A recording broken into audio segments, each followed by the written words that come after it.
السلام عليكم ورحمة الله تعالى وبركاته. maanta muuqaalkan wuxuu ku saabsan yahay sidee ayaan u samaystaa jadwal wax akhris. Arday badan ayaa ila soo wadaagtay macallinow waxaan doonayaa inaan samaysto jadwal wax akhris. Haddana ma garanayo habkii aan u mari lahaa jadwal noocaas inaan sameeyo. Haddii aad ku cusub tahay YouTube macallin cigaal ku soo dhawow YouTube-ka waxaan ahay bara ka tirsan barayaasha Soomaaliyeed muddo 10 sano. Waxaan ahay qoraaga buugga caawiyaha ardayga. YouTube-ka inta badan waxaan uga hadlaa arrimaha waxbarashada iyo horumarinta shakhsiga. Haddii aad labadaas qodob danaynaysid waan ugu soo biiri kartaa. Aad baad u mahadsan tahay. Haddaba sidee ayuu ardaygu ama jaamacad ha dhigto ama iskuul ha dhigtee sidee ayuu ku samaysan karaa jadwal wax akhris oo mustaqbalkiisa dambe uu ka faa'iido.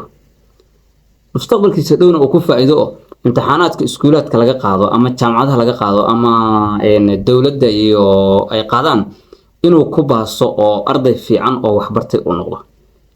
Sidee ayuu ardaygu jadwal noocaas ah ku samayn karaa? Qodobka koowaad oo aad ku samaysan kartid jadwal wax akhris waxa uu noqonayaa inaad soo heshid waqtigii aad wax akhrin lahayd. Maxaan kala jeedaa marka inaad soo heshid jadwalkii waqtigii aad wax akhrin lahayd? Macnaheedu waxa weeye waa inaad qortaa oo aad ka fikirtaa horta bal maxaa qabataa maalintii oo dhan maxaad qabataa waa soo baxdaa jaamacadda timaadaa iskuulkaad ama timaadaa kadib xaafadaad ku laabataa kadib Allah musta'aano waa seexataa kadib waqtigaas horta bal waxa qabato dhan qor halkaas maxaa kaaga soo baxaya waqtiga aad firaaqada aad leedahay oo aad ugu talagelaysid inaad wax akhristo ayaa kaaga soo baxaya oo tusaale ahaan meeshii aad ka dhihi lahayd maalintii aniga 4 saac baan wax akhrinaya adigoo is ogeyn oo 4 saac laga yaabo inaad haysanba marka maxaa loo baahan yahay inaad qalin warqad qaadatid oo aad qortid dhammaan waxa aad qabatid si ay kugu soo baxdo waqtiga aad firaaqada leedahay oo aad rabtid in aad wax akhrisid. Okay, markii aad soo heshid marka waqtigaas markaa soo heshid yeesan xamaasad ku qaadin oo waxa laga yaabaa dadka in isla markiiba yiraahdaan aniga 5 saacadood maanta waxaan ma hayo 5 saac waxaan akhrinay 4 saac waxaan akhrinay marka waqtigaas soo heshid bal in yar fakir oo waxa tiraahdaa waqtigan aan soo helay waqti oo kamid ah oo aan joogtayn karo waa imisa maxaan kala jeedaa tusaale waxa ku soo baxday inaad maalintii firaaqa leedahay 5 saacadood ama 4 saacadood ma laga yaabaa marka 4 saacadood inaad joogtayn kartid mise waxa laga yaabaa inaad maalmaha qaar aad wax kala qabatid dadka qaar waxa laga yaabaa in shaqo kale ay sameeyeen maalmaha qaar ay ku soo baxdo ama se inay maalmaha qaar ay ayagu arrimo iska shakhsiyan ah sida inay banooni soo dheelaan oo kale waxyaabo kale ay leeyihiin marka waqtiga aad soo heshay waqti aad joogtayn kartid waa inuu noqdaa. Qodobkeena saddexaad wuxuu noqonayaa soo tix maadooyinka aad qaadatid.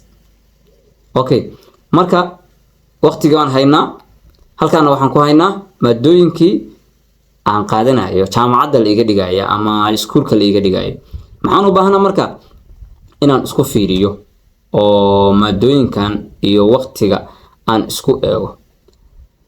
Marka qodobka afraad wuxuu noqonayaa marka inaad samaysid jadwalka inaad samaysid adigoo isku fiirinayo waqtiga iyo maadooyinka.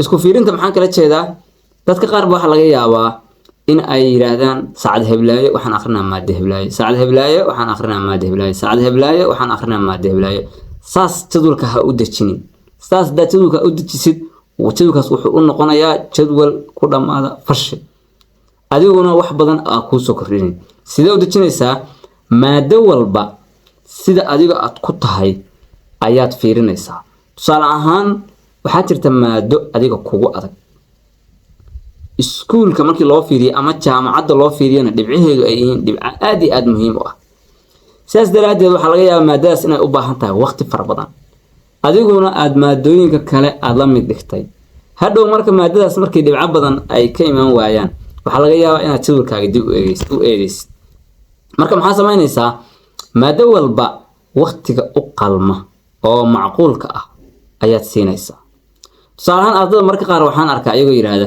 maadada xisaabta aad iyo aad ayay u dhib badan tahay marka waxaan ku yiraahdaa maadada xisaabta iyo maadooyinka kaleeto inta aad akhrisid ma isku mid ba waqtiga aad akhrisid marka qaar waxay yiraahdaan anu maadadan ma jeceliba marka sidaas daraadeed maadooyin kale oo aan jeclahay ayaa ka waqti badan. haddaba waxaad isku beegaysaa maadadan waqtiga ay u baahan tahay iyo jadwalka waqtiga ka siin kartid. marka waxaad fikraysaa calada maada heblaayo intaana saacan haystaa meeqa ay isbuuci ka heli kartaa, meeqa ay maalintii ka heli kartaa. sidaas daraadeed waxaad samaynaysaa jadwal isku dheelitiran ayaad samaynaysaa. qodobka shanaad wuxuu noqonayaa hadafka aad dejinaysid ha noqdo hadaf la fulin karo. arday ayaa dhawaan ila soo xiriiray waxa uu soo diray jadwal wax akhris uu samaystay. wuxuu yiri macallin jadwalkan ayaan qortay haddana waan hirgelin waaye oo jadwalkii waan fulin waaye. haddaba jadwalkii markaan aniga asaga isla fiirinay waa jadwal aad iyo aad ciriir u ah. waa jadwal laga soo bilaabo 1:00 duhurnimo ilaa 11:00 fiidnimo laga soo gaaro. jadwal u qoran weeye ama 5 saac habeenimo la yimaado. haddaba jadwalka aad dejinaysid ha noqdo jadwal aad fulin kartid, ha isku badin hana isku yarayn. jadwal macquul ah oo maalintii xilliga aad jaaniska leedahay ku beegtid oo aad fulin kartaa ha noqdo. haddii aad tirada ka badisid waxa uu noqonayaa jadwal aad fulin weydid. ardayda inta badan waxaan kula taliyaa inay wax akhriyaan xilliyada ugu muhiimsan oo ah 3 galabnimo wixii ka soo dambeeya ilaa 8 fiidnimo laga yimaado.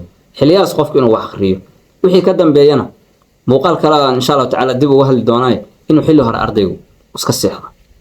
okay marka jadwalka aad dejinaysid waa inuu noqdaa jadwal la fulin karo oo qofka jadwalkan rabo inuu hirgeliyo waa adiga. haddii aad jadwal aan macquul ahayn dejiso tirada ka batay haddaba jadwalkaas ma ku fulay. haddaad isku yaraysidna hadda gaab baa ku soo galay.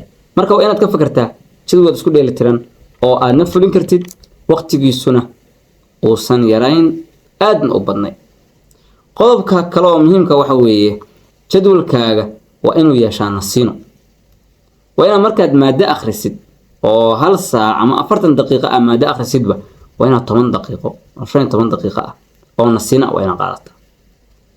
haddii jadwalkaaga isku xiriirisid jadwalkaaga wuxuu inaad caajistid wixii aad akhrisay xasuusan weysid waxyaabahan baa ka dhalanaya. marka waxaa muhiim ah inaad nasiino qaadatid. 1 saac wax akhri 15 daqiiqo nasiino qaado. haddana jadwal kala deji 1 saac kale ka akhri haddana 15 daqiiqo nasiino qaado. jadwalka marka saas ayaad u dejinaysaa. wixii kale su'aala oo jadwalka ama waxbarashada kale aad ka qabtid way la soo wadaagi kartaa. oo barnaamijkan waxa la yiraahdaa xog iga dahsoon. waad ku mahadsan tahay daawashada muuqaalka. waana kaaga mahadcelinayaa inaad nala joogtay ilaa dhamaadka. ilaa muuqaal xiga. bye bye.